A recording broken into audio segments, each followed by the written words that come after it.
하나님의 말씀은 로마서 2장 6절에서 11절까지의 말씀을 봉독해 드립니다. 하나님께서 각 사람에게 그 행한 대로 보응하시되 참고 선을 행하여 영광과 존귀와 썩지 아니함을 구하는 자에게는 영생으로 하시고 오직 당을 지어 진리를 쫓지 아니하고 불의를 쫓는 자에게는 노와 분으로 하시리라. 악을 행하는 각 사람의 영에게 환난과 곤고가 있으리니 첫째는 유대인에게요 또한 헬라인에게며 선을 행하는 각 사람에게는 영광과 존귀와 평강이 있으리니 첫째는 유대인에게요 또한 헬라인에게라. 이는 하나님께서 외모로 사람을 취하지 아니하심이니라. 오늘 우리가 읽은 본문인 로마서 2장 6절 이하의 말씀에는 하나의 논쟁거리가 내포되어 있습니다. 7절에 있는 바와 같이 6절에 있는 바와 같이 하나님께서 각 사람에게 그 행한 대로 보응하신다라는 이 구절 때문에 결국 구원은 행위로 얻는 것이 아니냐 하는 강한 문제를 제기하는 구절이 되었습니다. 참고 선을 행하면 영생을 얻고 당을 지어 진리를 쫓지 아니하고 불의를 쫓는 악한 일을 하는 자에게는 노와 분으로 심판을 받을 것이라. 이것이 지금 오늘 우리가 읽은 6절에서 11절까지의 내용의 가장 중요한 핵심을 이루고 있고, 그리고 그것을 기준으로 하여 심판을 하겠다 이렇게 말씀을 하시는 바람에 예수를 믿는 것이 전부가 아니라 믿는 자답게 선하게 사는 것이 구원의 조건이요 기준이 된다라는 이의가 제기되는 근거 구절이 된다 말입니다. 그러나 분명히 짚고 넘어갈 것은, 우리는 이 로마서를 시작할 때 로마서를 보는 시각에 있어서 맨 처음에 물론 복음을 선언합니다. 복음이 무엇인가 선언하고 설명할 때 가장 대표적인 것, 가장 핵심이 되는 것을 일단 해놓고 그 다음에 왜 복음이 필요하냐로 넘어왔다는 것을 잊지 않아야 됩니다. 복음이 뭐냐 그럴 때는 오히려 사상과 교훈과 내용이 아니라 구원 그럴 때 예수 그리스도 자신이라고 설명을 했던 것을 기억하십니까? 예수 그리스도 자신이 우리의 구원이다. 복음이 뭐냐? 복음은 그 아들에 관한 것인데 그 아들이 우리를 위하여 죽으셨고 우리를 위하여 살아나신 것, 그것이 복음의 핵심이다 그랬습니다. 그것이 무엇이냐를 이제 나중에 구체적으로 이제 로마서에서 설명을 하겠습니다만, 구원을 설명한 다음에 논리적으로 맨 처음 따지고 들어가야 될 게 뭐냐면 구원이 왜 필요하냐를 납득시키지 않고서는 구원에 관한 설명은 사실은 그 무게를 잃게 됩니다. 구원이 왜 필요하냐? 구원을 왜 우리가 받아야만 되느냐? 그래서 등장한 것이 구원을 받지 않는 자에게는 심판이 기다리고 있기 때문이다. 하나님의 진노가 그를 기다리고 있기 때문이다. 그럼 우리가 하나님의 진노 아래 있고 심판을 받아 마땅하다는 증거가 뭐냐? 우리가 왜 심판을 받아야 되느냐? 너희가 이러저러한 일을 하는 걸 봐라 해서 로마서 1장 18절부터 3장 20절에 이르기까지, 그리고 오늘 우리가 읽은 본문도 그 안에 포함됩니다만 전부 어떤 주제 아래 있는 것이냐면 구원을 어떻게 받느냐가 아니라 도대체 우리를 정죄하고 우리를 저주하는 것이 무엇이냐를 살펴보고 있는 겁니다. 우리가 어떤 상태에 있느냐? 우리가 왜 벌을 받아야 되느냐? 하나님의 벌을 왜 받아야 되느냐? 우리가 죄를 지었기 때문이다. 그래서 하나님께서 이 죄에 대하여 심판하시는 이 심판을 우리가 피할 수 없는 것이니라가 주된 내용이고, 그러면 심판의 기준이 뭐냐? 그러면 악하게 산 것이다. 이것이 오늘 우리가 살피려는 내용이 됩니다. 도덕성에 관한 문제가 아니라 하나님을 모르고 있는 것이 죄며 하나님을 모르고 거역한 것이 죄이며 그 죄에 대하여 하나님이 진노하시는 것이 심판인데, 그것이 두드러지게 나타나는 일반적인 형태는 뭐냐 그러면 악행으로 나타난다 하는 것입니다. 그러니까 악함과 선함을 윤리적 도덕적 차원에서 생각하시면 안 됩니다. 영적 차원에서 생각해야 되고 결국 모든 심판은 죄 때문에 받는 것입니다. 근데 죄는 하나님을 거역하는 것이며 하나님을 배반하는 것이며 거스려 자기 욕심을 따라 사는 것인데 그 나타나는 모습은 언제나 악행으로 나타난다 하는 것입니다. 그래서 우리가 지금 살피는 문제들은 하나님께서 죄에 대하여 어떻게 심판을 준비하고 계시는가 하는 것이며 그 심판을 우리가 면할 방법이 없는 존재라는 것을 증명하는 그 논쟁 속의 한 부분입니다. 우리가 죄인이며 하나님의 심판 아래 있다는 걸 뭘로 아느냐? 우리가 저지르는 악행으로 안다 이겁니다. 그래서 이 문제에 우리가 이런 몇 가지 중요한 원리들을 짚고 넘어가야 됩니다. 다시 6절로 가셔서 하나님께서 각 사람에게 그 행한 대로 보응하신다. 각자 행한 대로, 각자가 악하게 살았느냐 선하게 살았느냐로 그가 심판을 받게 될 것입니다. 재미있는 것은 그것은 개인적인 심판이라는 것입니다. 이건 모두에게 차별 없는 그리고 철저하게 개인적인 심판일 것이라는 것입니다. 그러니까 이런 차원에서는 민족적 문제와 인종적 문제, 또 식자와 무식의 차별이 없고 가진 자와 곤궁한 자의 차별이 없습니다. 모든 사람은 11절에 있는 말씀같이 하나님은 외모로 사람을 보지 않는다라는 말 속에 포함된 것 같이 각자가 하나님 앞에서 어떻게 살았느냐로 심판을 받을 것입니다. 유대인이라는 이름으로 이 심판을 면하지 못하고 백인이라는 이름으로 이 심판을 면하지 못합니다. 그래서 계속 이런 후렴이 있는 것을 보십시오. 9절 악을 행하는 각 사람의 영에게 환난과 곤고가 있으리니 첫째는 유대인에게요 또한 헬라인에게며 유대인은 자기네를 선민으로 생각하고 나머지 모든 이방인들을 대표해서 여기 등장한 이름인 헬라인은 거기 약속에서 제외된 족속입니다. 그럼에도 불구하고 악을 행하는 자면 유대인이냐 헬라인이냐의 구별이 없고 구원도 마찬가지로 선을 행하는 각 사람에게는 영광과 존귀가 있습니다. 유대인과 헬라인에게 구별이 없이 첫째는 유대인에게요 또한 헬라인에게입니다. 그래서 성경은 인간을 이렇게 나누고 있는 겁니다. 선민과 이방인으로 나누지 않으며 백인과 유색인종으로 나누지 않으며 배운 자와 배우지 못한 자로 나누지 않으며 가진 자와 갖지 않은 자로 나누지 않고 오직 이 두 부류로 나눕니다.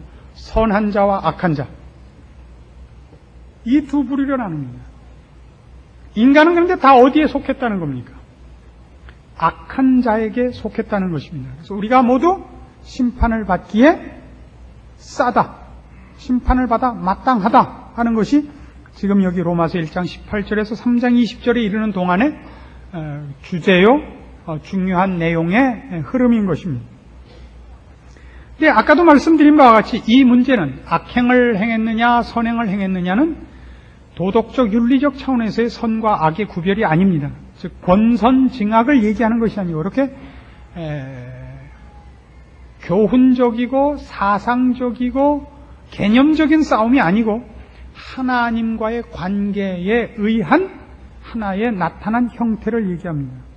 즉 이제 성경이 나누는 의인과 악인을 구별해 보아서 말하자면 선행을 행하는 자와 악행을 행하는 자라는 이 구별을 그 원리적 차원에서 추적해 보면 성경이 설명하고 싶은 핵심이 무엇인지가 드러납니다. 우선 성경이 나누는 식으로 이 두 그룹을 나눠보면 먼저 따지는 건 뭐냐 하면 이 두 그룹에 속한 존재들은 한 그룹은 선을 행하는 자요, 한 그룹은 악을 행하는 자인데 선행과 악행의 구별이 나타난 형태로서 구별되는 것 이전에 선을 행하는 자의 선을 행하는 이유, 악을 행하는 자의 악을 행하는 이유가 이렇게 진단되어 있습니다.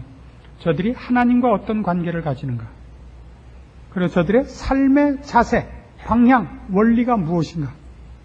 그러니까 먼저 설명되고 필연적인 결과로서 선을 행하는 자와 악을 행하는 자로서 나타나는 것을 증명하려고 하는 것입니다. 의인을 보십시다.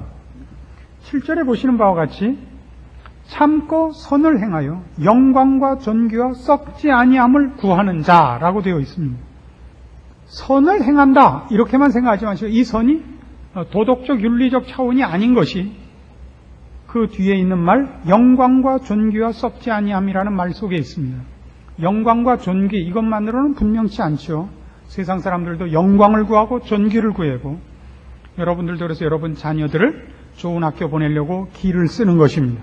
시집 장가 보낼 때 그렇게 좋은 가문과 맺으려고 하는 영광과 존귀 그런 차원이 아니고 뒤에 있는 단어 썩지 아니함이라는 말 속에 포함된 것 같이 앞에 영광과 존귀는 그런 의미에서 영생, 절대적인 진리를 의미하는 것입니다. 썩지 아니함을 구한다 하는 것은 우리가 마태복음 6장에서 이미 한번 본 바와 같습니다. 마태복음 6장 19절에 가면 이 썩지 아니함에 관한 아주 대표적인 설명이 나옵니다. 마태복음 6장 19절입니다. 너희를 위하여 보물을 땅에 쌓아두지 말라. 거기는 좀과 동록이 해하며 도적이 구멍을 뚫고 도적질하느니라. 오직 너희를 위하여 보물을 하늘에 쌓아두라. 저기는 좀이나 동록이 해하지 못하며 도적이 구멍을 뚫지도 못하고 도적질도 못하느니라. 하늘에 쌓는 보물과 땅에 쌓는 보물 이런 개념은 아닙니다. 같은 돈을 교회에다 내면 하늘에 쌓는 것이고 나를 위해서 쓰면 땅에다 쌓는다 이런 개념은 아닙니다. 그래서 교회에서 무슨 건축 헌금을 강요할 때나 교회에서 뭘 해야 될 때 보물을 하늘에 쌓아두십시오. 그러니까 헌금을 하십시오. 이렇게 요구하는 것은 이 내용이 갖는 뜻을 다 설명하지 못합니다. 물론 헌금이라는 것은 하나님 앞에 내는 그 신앙의 한 행위고 하늘에 보물을 쌓는 한 면인 것은 사실입니다. 그러나 하늘에 보물을 쌓는다는 것은 결국 세상에 있는 가치를 주를 위해서 쓴다는 개념이 아니고 가치 자체가 하늘에 속한 것이냐 땅에 속한 것이냐로 나뉘어지는 것을 말합니다. 그러니까 이 땅에 속하는 것들, 땅의 가치에 속하는 것들, 돈, 권세, 건강, 지식 이런 것이 아니라 하늘나라에서 씌워지는 가치, 보물은 어린 소자에게 물 한 그릇 주는 것, 주의 이름을 인하여 멸시와 핍박과 경멸을 당하는 것, 주를 뒤따르기 위해서 자기 십자가를 지고 자기를 부인하는 것, 그래서 오른편 뺨을 맞으면 왼편 뺨을 대는 것, 이게 하늘나라의 보물입니다. 보물 그러니까 다이아몬드를 헌금함에 넣는다. 이런 거 보물이라 그러지 않습니다. 그죠? 헌금을 많이 한 건데 그 헌금 많이 한 게 보물로 될지 그냥 잘난 척으로 돼서 아무것도 안 될지는 그건 본인의 문제입니다. 기도를 많이 했다 그러면 전부가 아니라 그 기도를 밤낮 누구는 좀 못 살게 해주시고 저는 잘 살게 해주십시오. 그러면 그건 뭐 완전히 꽝이에요. 꽝이 아니라 완전히 마이너스 무한대로 가는 겁니다. 그 뭐가 보물이냐는 건 가치관의 문제인데 영원을 알고 하나님을 알아야 이 가치는 생기는 겁니다. 그래서 우리가 지금 본문에서 보는 바와 같이 선을 행하는 자들에 대한 묘사, 즉 참고 선을 행하여 영광과 존귀와 썩지 아니함을 구한다 하는 내용 속에는 이미 하나님을 알며 하나님의 권위와 요구 앞에 무릎 꿇은 하나님과의 관계가 정상화된 것이 전제된 표현인 것입니다. 그래서 여기서 선이란 그런 의미에서 거룩하고 영적인 가치를 말하는 것이지 보통 윤리적 도덕성 차원에서의 선은 아닙니다.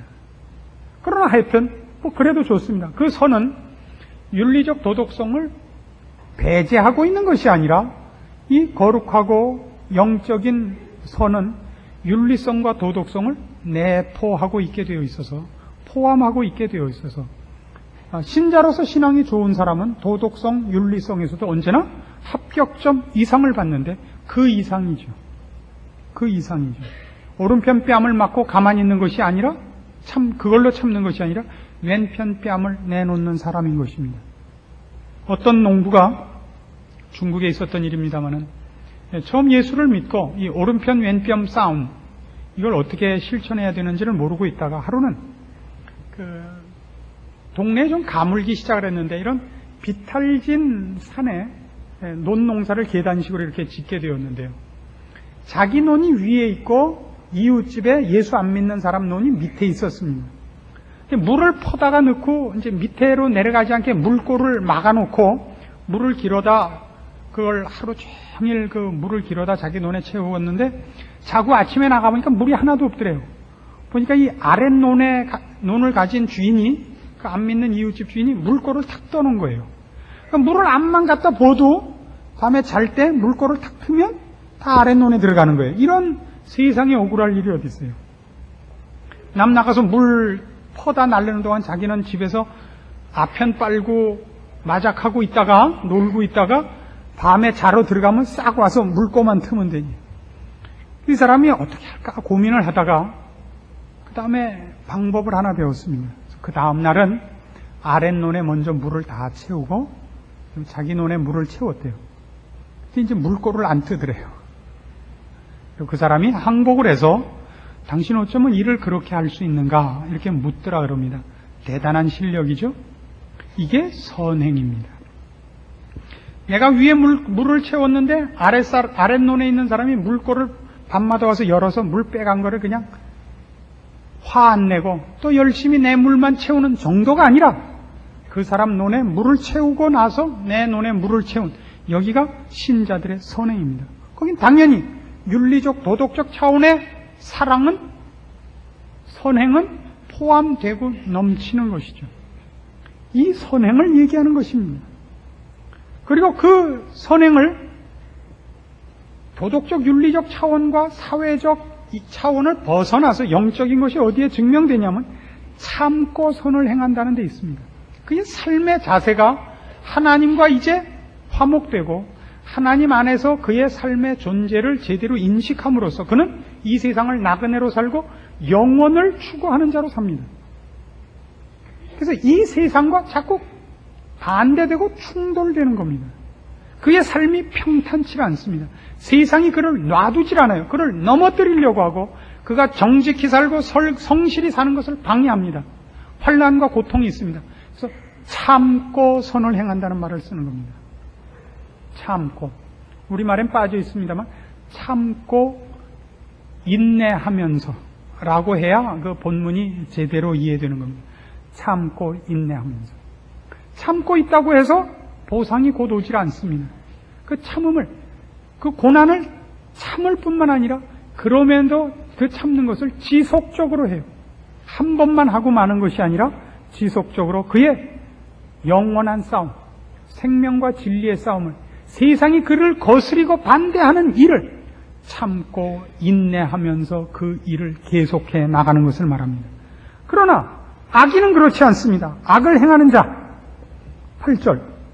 악을 행하는 자는 어떤 사람이냐? 오직 당을 지어 진리를 쫓지 않는다 그래요. 이 당을 짓는다는 것이 악한 자들의 악행의 가장 중요한 그 핵심되는 표현입니다. 왜 당을 짓지요? 왜? 우리가 앞에서 살펴본 바와 같이 이 자연인, 하나님과 화목되기 전, 중생하기 전 모든 인간은 하나님에 대하여 거스리는 마음을 가진 존재라 그랬습니다. 그가 옳지 않은 일을 한다는 걸 알면서도 옳은 일에 자신을 항복시키지 않고 옳은 일을 거스려서 고집을 부려서 합니다. 부러워하는 존재들입니다. 그런데 그가 마음으로 자기가 나쁜 일을 한다는 걸 압니다. 그래서 나쁜 일을 하는 사람들이 자기가 틀린 것을 하는 걸 본인의 양심의 가책을 무마하기 위하여 어떻게 하느냐 하면 동료들을 확보하는 겁니다. 동조자를 확보해요. 그래서 여러분 이런 실제적인 예를 들면 여러분이 이해할 수 있는 게 있습니다. 여러분이 누구랑 다투는 일이 있죠. 뭐 있지요가 아니라 많지요. 그렇죠? 하루에도 몇 번씩 누구랑 다툽니다. 근데 냉정하게 생각하면 물론 내가 잘못한 게 있습니다. 상대방도 잘못했고 나도 잘못한 게 있는데 생각할수록 괘씸한 건 나는 10원어치 잘못했는데 상대방은 꼭 1억 원어치 잘못하더라 이겁니다. 따지면 사실 비슷하게 잘못한 건데도 사람이란 늘 자기 건 자꾸 깎고 남의 건 자꾸 키우는 법이니까 상대방이 잘못한 것이 자꾸 크죠. 그럼 그 얘기를 돌아다니면서 하죠. 내가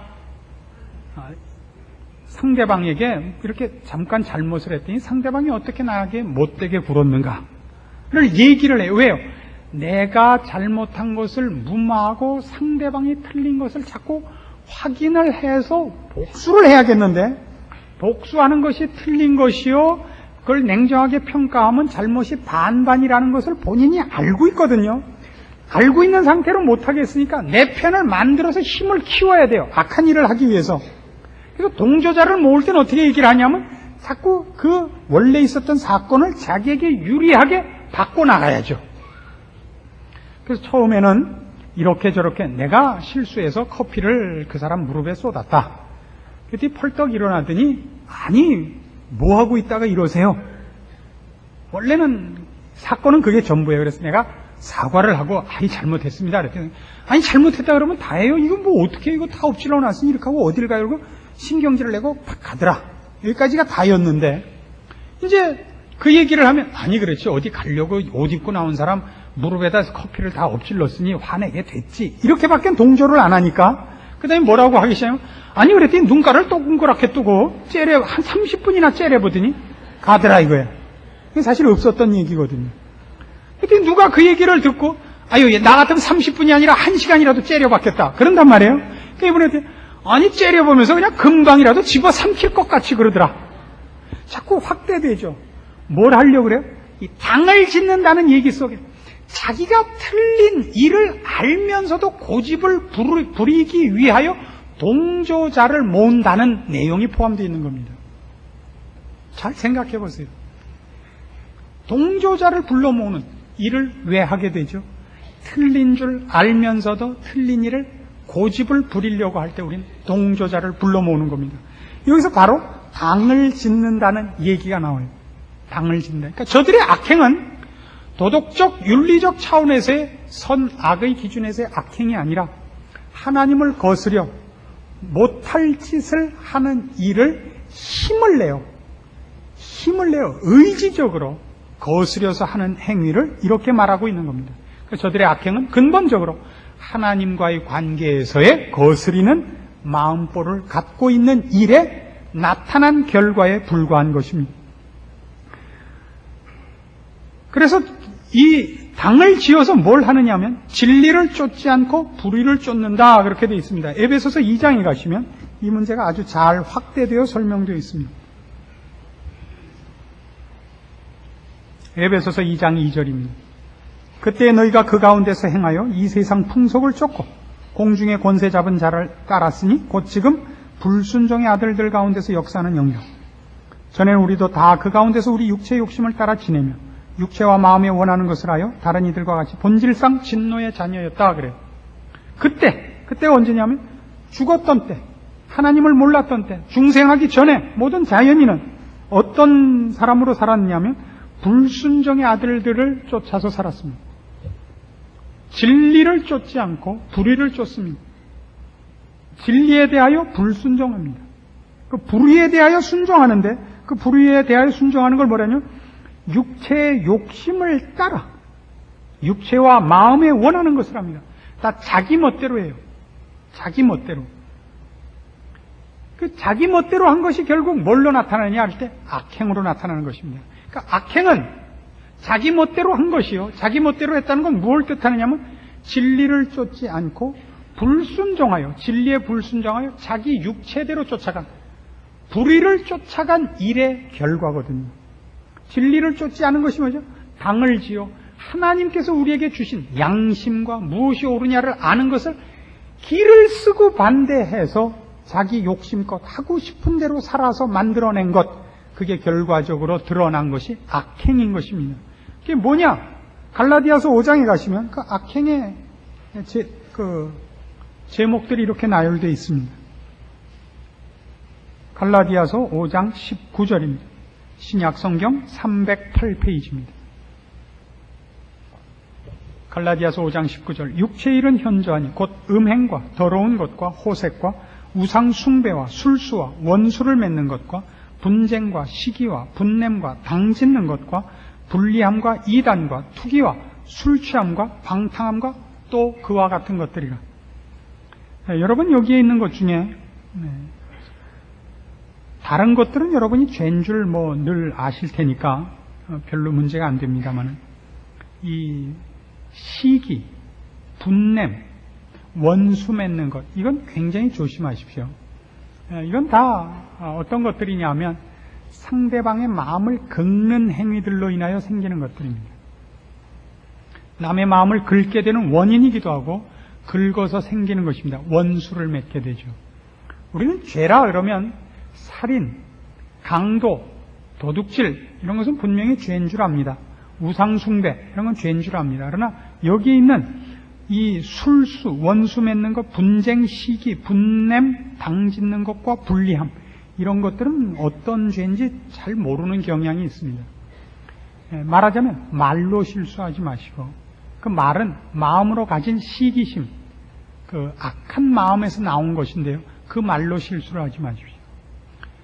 도둑질을 해간 사람을 화가 나서 칼로 찔러 죽이는 사람은 없지만 말을 고약하게 했기 때문에 살인을 저지르는 수는 있습니다.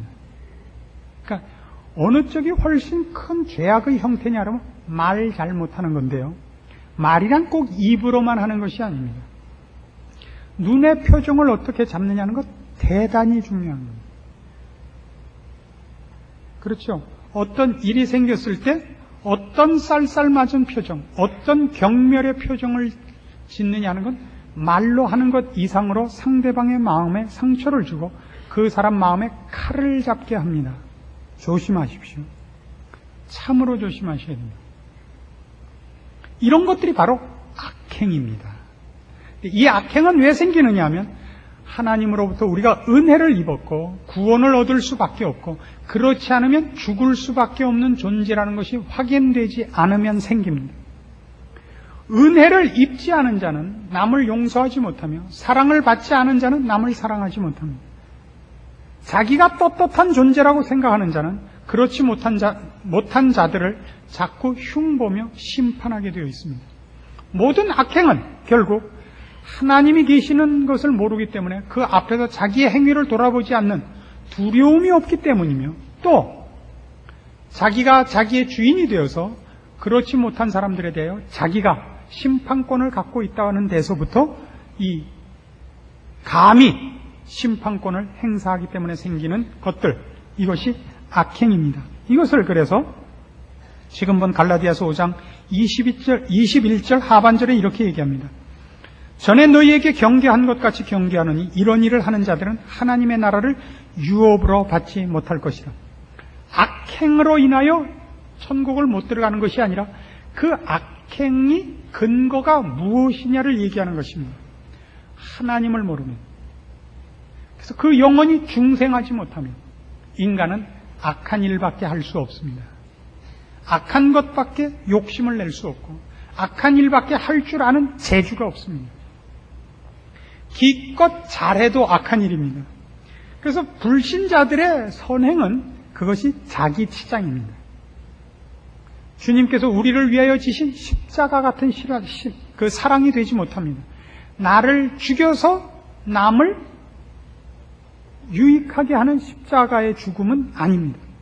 그 선행은 언제나 자기 치장입니다. 내가 남보다 낫다는 것이죠. 그래서 보통 자연인을 놓고 볼 때는 어떤 선행을 그 보상을 받지 않고 하는 사람은 없습니다. 그래서 무슨 수재의연금을 걷는다든가 국가적 어떤 어려움으로 인하여 국민들의 그 의연금을 거둘 때 이 매스미디어가 앞장을 서야 모금액이 언제나 많아집니다. 텔레비로 생중계를 하면 사람들이 많은 돈을 내죠.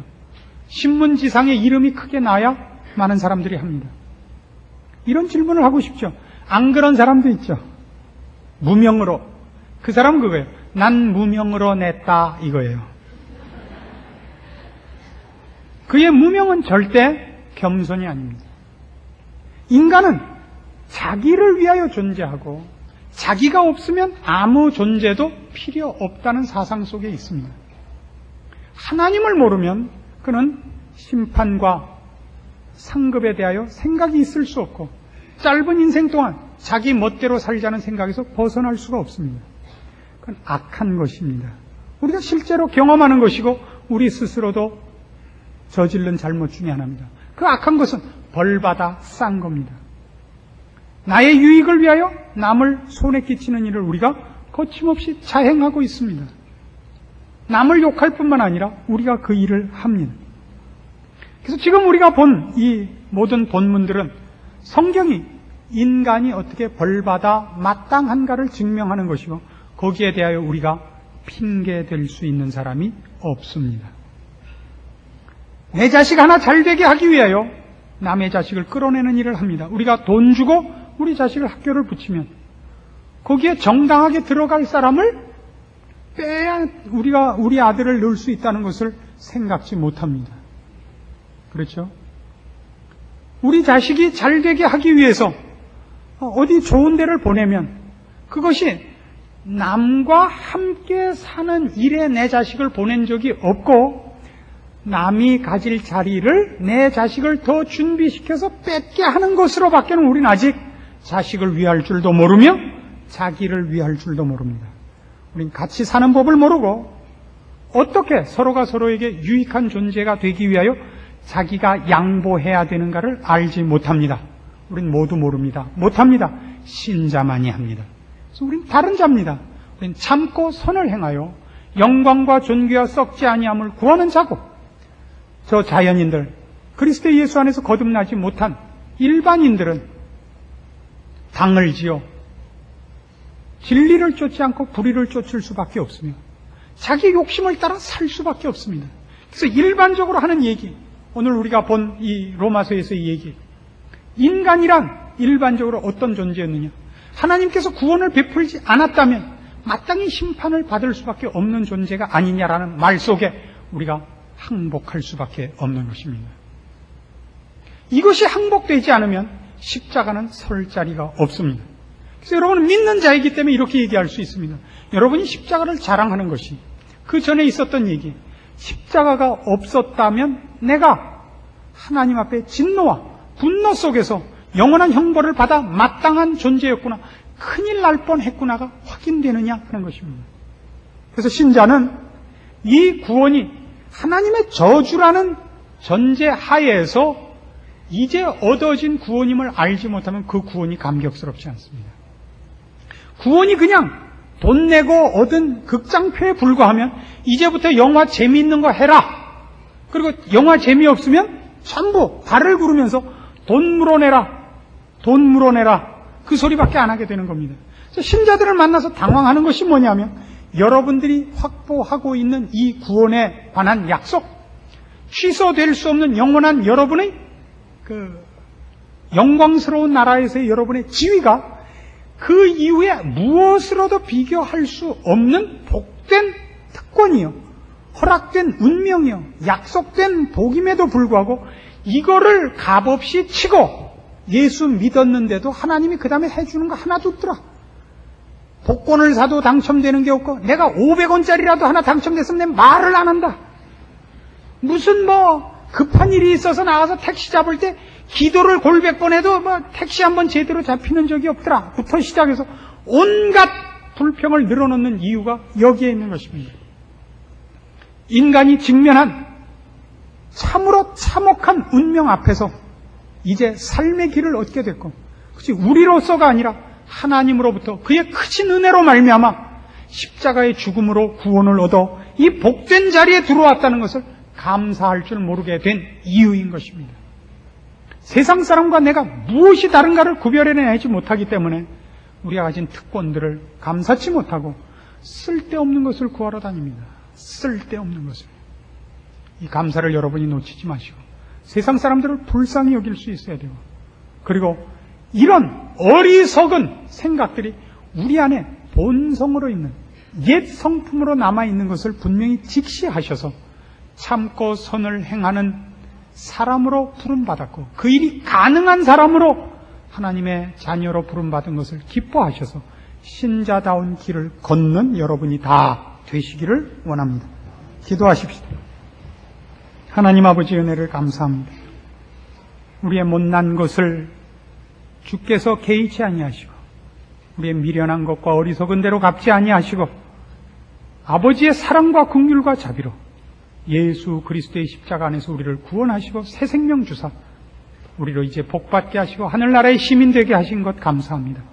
돌이켜보면 아직도 주를 거스리고 죄 가운데 살며 자기가 신인 줄 알며 자기의 욕심을 채우기 위하여 남들을 죽이는 일을 서슴지 않는 저 불쌍한 자들과 우리가 조금도 다를 것이 없는 미련하고 어리석고 참혹한 자였습니다. 그러나 우리는 이제 은혜를 입은 자요, 거룩한 자요, 이제 주의 나라에 영원히 면류관을 쓰고 살 자가 된 것을 돌이켜보면 참으로 놀랍고 감사할 뿐입니다. 이 감사가 우리 신앙생활에서 잊혀지지 않게 하사 우리를 거스리고 우리를 넘어뜨리려는 이 세상 속에서 악과 죄와 더러운 것이 기승을 부리는 이 세상에서 참고 선을 행하며 주의 자녀로 사는 믿음의 승리가 다 있게 하여 주시옵소서.